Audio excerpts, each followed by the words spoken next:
Kembali di Kompas Siang, Saudara. Pemerintah berencana mengenakan pajak pertambahan nilai atau PPN atas barang bahan pokok atau sembako. Pimpinan MPR menganggap rencana pajak sembako bertentangan dengan Pancasila dan Konstitusi.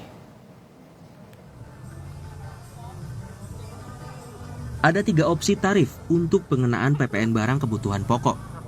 Pertama, diberlakukan tarif PPN umum yang diusulkan sebesar 12%. Kedua, tarif rendah sesuai dengan skema multitarif, yakni sebesar 5% yang dilegalisasi melalui penerbitan peraturan pemerintah. Ketiga, menggunakan tarif PPN final sebesar 1%. Pemerintah mengklaim penerapan tarif PPN final menjadi alternatif untuk memudahkan pengusaha kecil dan menengah. Semua ini masuk dalam rancangan revisi kelima Undang-Undang Nomor 6 Tahun 1983 tentang perpajakan. Dalam aturan itu, sembako tak lagi masuk objek yang pajaknya dikecualikan. Menurut staf khusus Menteri Keuangan, Justinus Prastowo, dalam kicauannya di media sosial, pemerintah butuh uang untuk mendanai pembangunan. Sementara pendapatan negara sulit akibat pandemi COVID-19. Tapi kok sembako dipajaki?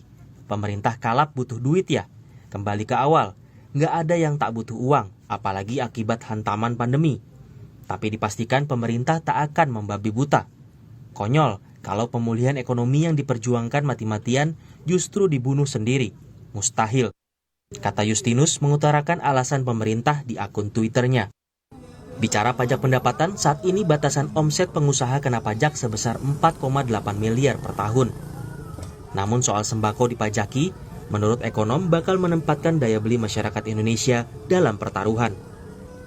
Sehingga memang harus sangat hati-hati dalam melakukan kebijakan perluasan objek PPN ke bahan makanan, karena akan berdampak pada penurunan daya beli masyarakat miskin dan angka kemiskinannya bisa meningkat.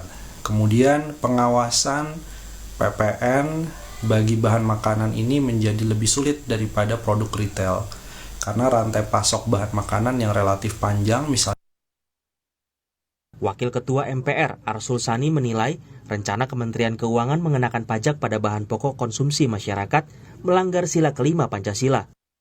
PPN sembako bisa digugat bila diterapkan, karena juga melanggar pasal 33 ayat 4 Undang-Undang Dasar 1945.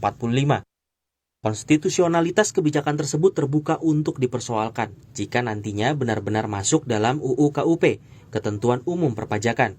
Ujar Arsul seperti dikutip merdeka.com. Rencana pemerintah, protes masyarakat, dan pertanyaan wakil rakyat mestinya jadi perhatian Presiden Joko Widodo. Meningkatkan pendapatan negara masih bisa dilakukan tanpa harus mengenakan pajak pada sembako. Tim Liputan, Kompas TV.